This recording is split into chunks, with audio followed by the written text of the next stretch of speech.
ശ്രുതി കാറിൻ്റെ സൗണ്ട് കേട്ടിട്ട് പുറത്തേക്ക് വന്ന് നോക്കുകയാണ് ചെയ്യുന്നത്. അപ്പോൾ ശ്രുതിനെയും സച്ചിനെയും രേവതിയും പുറത്ത് നിൽക്കുന്നത് കാണുന്നുണ്ട്. എന്താ ചെയ്യേണ്ടതെന്നറിയാതെ ശ്രുതി വേഗം അവളെ ബാഗ് എടുത്ത് പുറത്തേക്ക് ഓടിപ്പോവുകയാണ് ചെയ്യുന്നത്. അമ്മ ചോദിക്കുന്നുണ്ട്, മോളെ നിൽക്ക്, എവിടെയാണ് പോകുന്നതൊക്കെ. അവൾ നേരെ അപ്പുറത്ത് ഉമ്മറത്ത് വയ്യപ്പുറത്ത് പോയി നിന്നിട്ട് അമ്മേനോട് പറയാണ്, അമ്മ പുറത്ത് ശ്രുതിയും സച്ചി ശ്രീകാന്തൊക്കെ വന്നിട്ടുണ്ട്. ശ്രീകാന്തില്ല, രേവതിയൊക്കെ വന്നിട്ടുണ്ട്. അവർ എത്രയും പെട്ടെന്ന് ഇവിടുന്ന് പറഞ്ഞേക്കണം. എന്തിനാണ് വന്നതെന്നൊന്നും അറിയില്ല, വേഗം പറഞ്ഞേക്കാൻ നോക്കുന്നൊക്കെ പറയുന്നുണ്ട്. അപ്പം അമ്മ അവരെ പോയി അകത്തേക്ക് സ്വീകരിച്ചിരുത്തി ചായ എടുത്ത് കൊടുക്കുന്നുണ്ട്.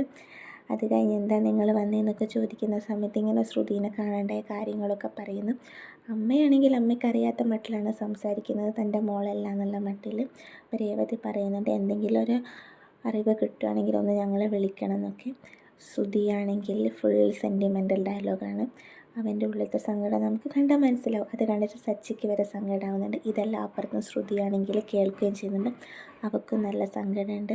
ഞാൻ അവളോട് വലിയ തെറ്റാണ് ചെയ്തത്, അവൾ എല്ലാത്തിലും എൻ്റെ കൂടെ നിന്നു, ഇതിൽ ഞാൻ അവളോട് ഇതെല്ലാം മറച്ചു വെച്ചു എന്നൊക്കെയാണ് പറയുന്നത്. പിന്നെ ആ വീട്ടിലുള്ള ആദ്യമോനെ ശ്രുതിനെ സമാധാനിപ്പിക്കുന്നുണ്ട്, ആങ്കിൾ കരയേണ്ട, എല്ലാം ശരിയാവും എന്നൊക്കെ പറഞ്ഞിട്ട്.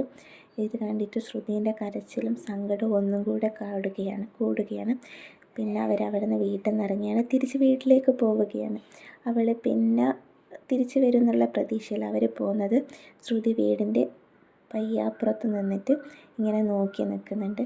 അവളെ കണ്ടാലും മനസ്സിലാവും നല്ല സങ്കടം ഉണ്ടാവും. ചിലപ്പം അവർ രണ്ടുപേരും പെട്ടെന്ന് തന്നെ ഒരുമിക്കുമായിരിക്കും.